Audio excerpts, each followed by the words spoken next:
Because we didn't choose the thick life, it chose us.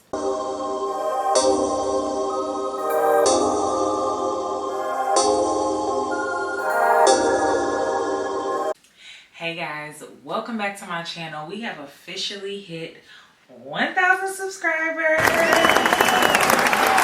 Listen, when I started this YouTube journey, what's it been, like maybe 3 months ago? Well, I officially started my journey last summer. I started taking it seriously about 3 months ago, and it has been one of the best experiences. It has been amazing to like connect with people through this platform, especially about things that are important to me, like weight loss and just taking care of yourself. And so it's been a crazy good journey. I'm so excited to continue growing with you all.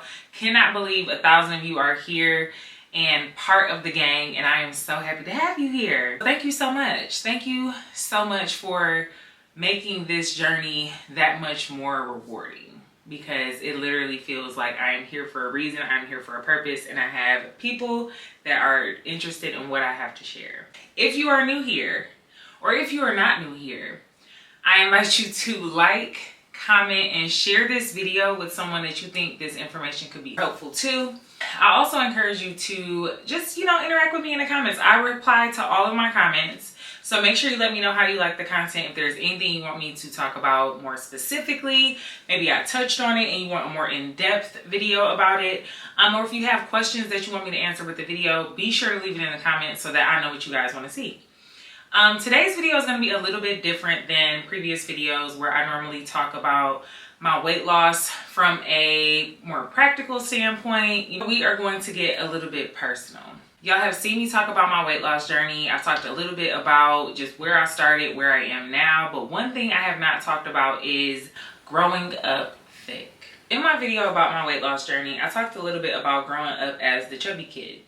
And while I was the chubby kid, at about 11th grade, I turned into the curvy girl. And the body that you see today is just a more refined version of the body I had at 16 and 17 years old.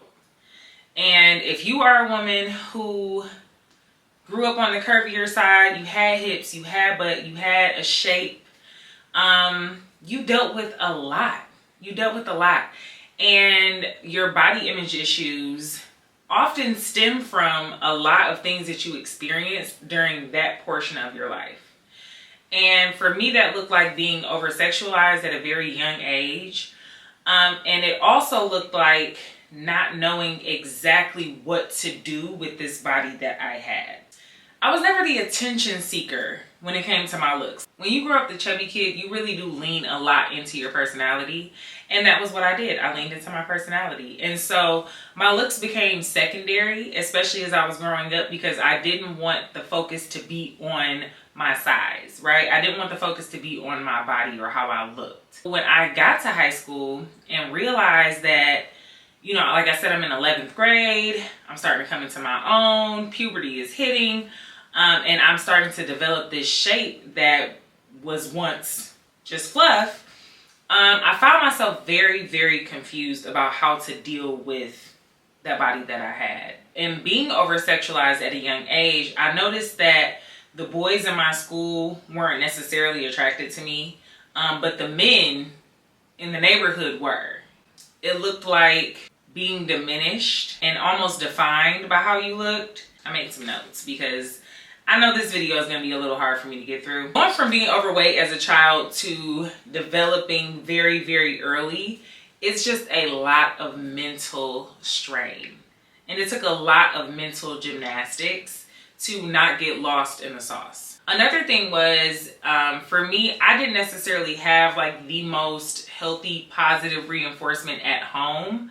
And so as I started to get all of this attention on something that I had not consciously worked to hone or worked to develop, it was very confusing for me because I poured all my energy into school. I wanted the accolades for my intelligence or for my sense of humor, my personality. I didn't want people to just look at me, and that was all I was reduced to. And so as I'm in, 11th grade, 12th grade, and I'm coming through these years, these very formative years, I found myself really feeling isolated, as a lot of my peers had not yet developed.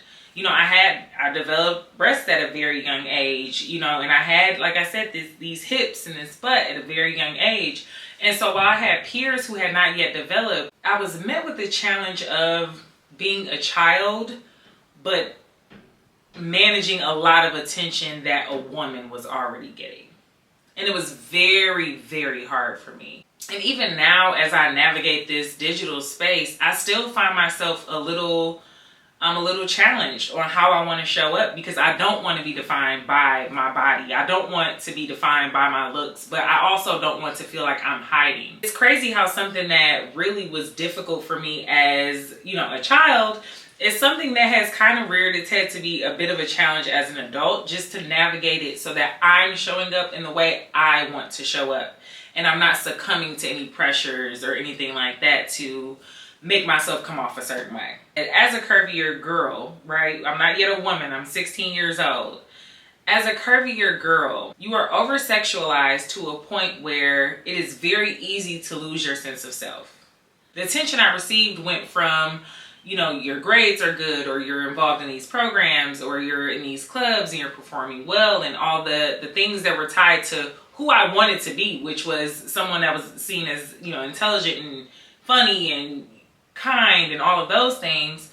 When I would leave the walls of school and I'm out in the world, now I'm dodging, you know, looks from grown men, or you know, men trying to maybe put their hands on me and like that type of thing. And so it was very, very easy to feel like I was losing my sense of self. Like I didn't know what I was doing to get this attention.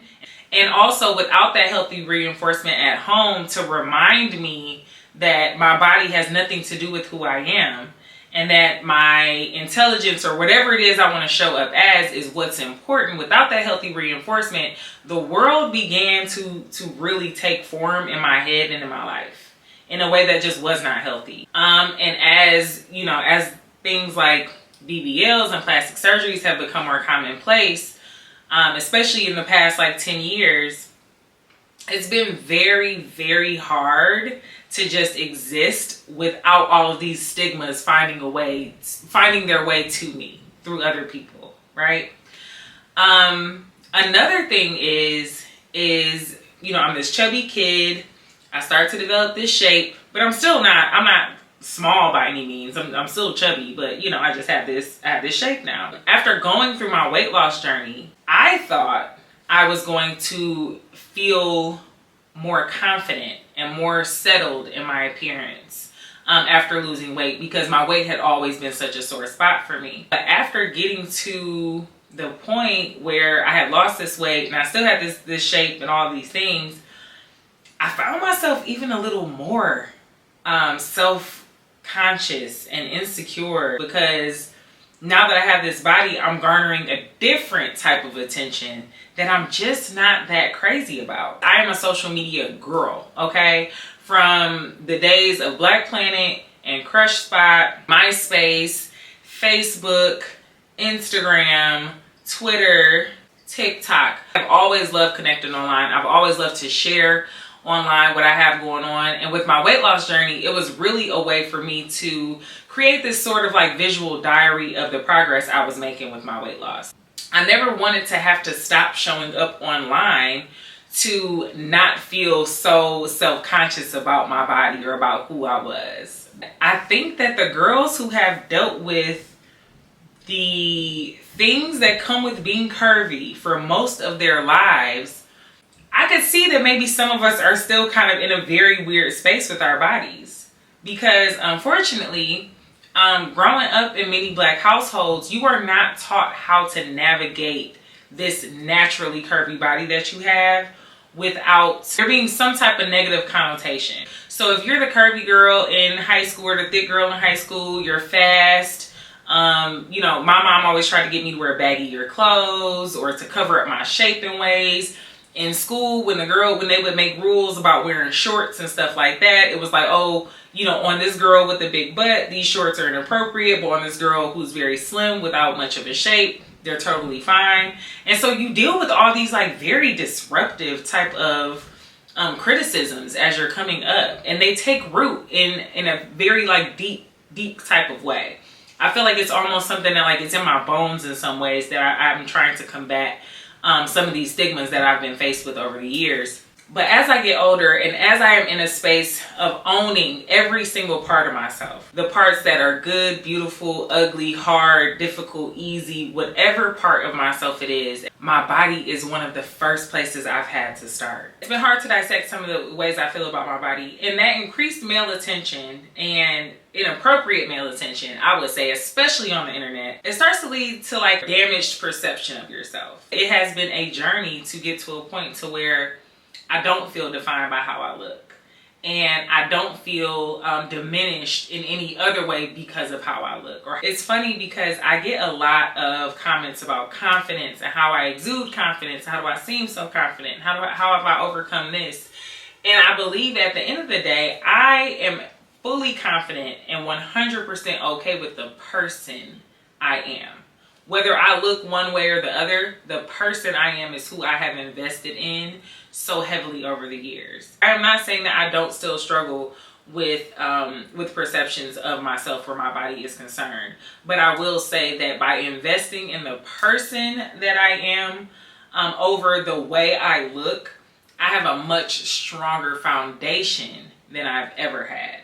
And that's something that I hope is a help to someone else out there who is watching this video and thinking like, wow, I am not alone. I am not the only person who grew up thick, and now as a grown woman, I still kind of feel like I want to be able to show off my curves. I want to be able to celebrate the beautiful body that I have, but not feel a way about it because of how I grew up or what I may have been told at a younger age.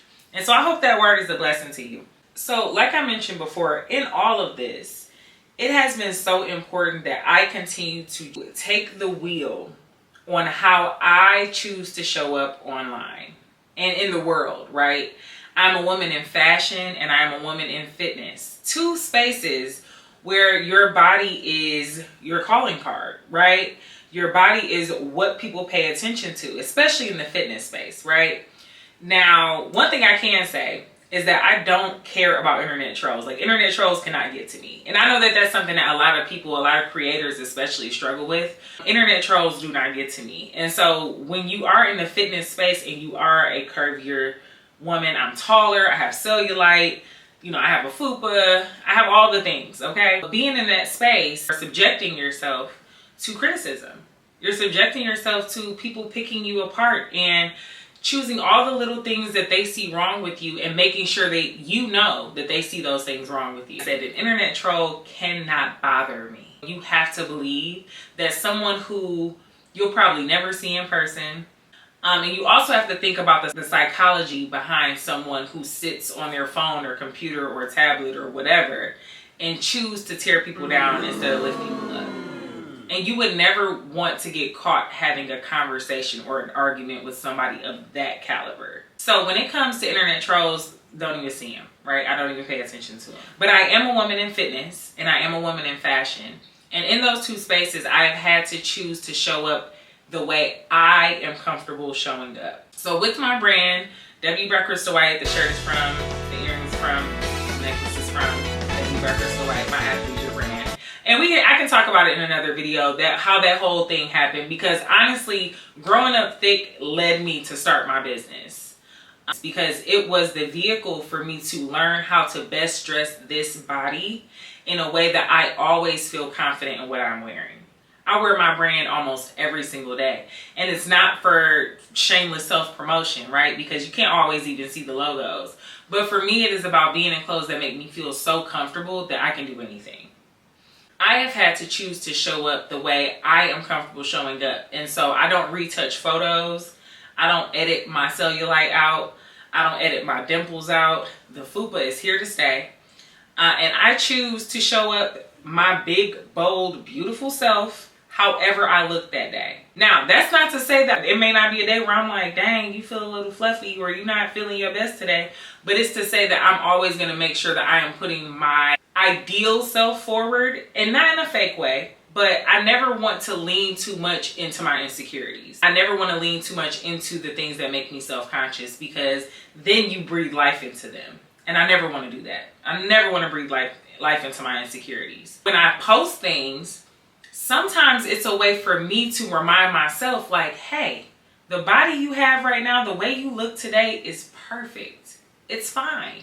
You don't have to wait until your stomach is a little bit flatter or this is a little more toned, or no, you can post it today exactly how you are and be fine. That's something that has helped me with navigating this space as a creator, right? Because I mean, I've been posting my fitness journey online since before content creating was a thing. I've always loved to connect with people through a journey and a transformation. And I always knew that there were people out there who may not have felt as confident in themselves or their abilities to embark on a fitness journey. That was what initially pushed me to start sharing. I always wanted to share in a way that could empower other people. While growing up thick had its issues and it still takes root in some ways today, it has ultimately led me to a beautiful life where I'm able to connect with people through platforms like YouTube and Instagram and TikTok.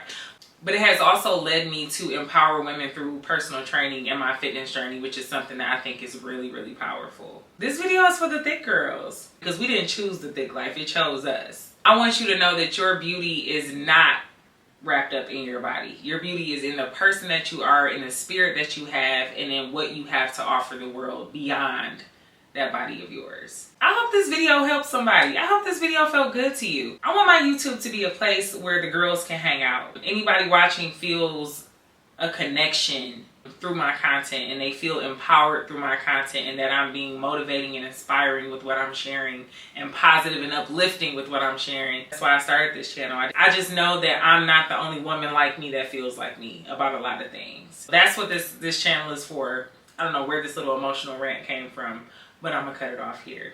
Thank y'all so much for watching. Like, comment, and subscribe. Share this video with somebody that you think could benefit from it, and I will talk to y'all soon.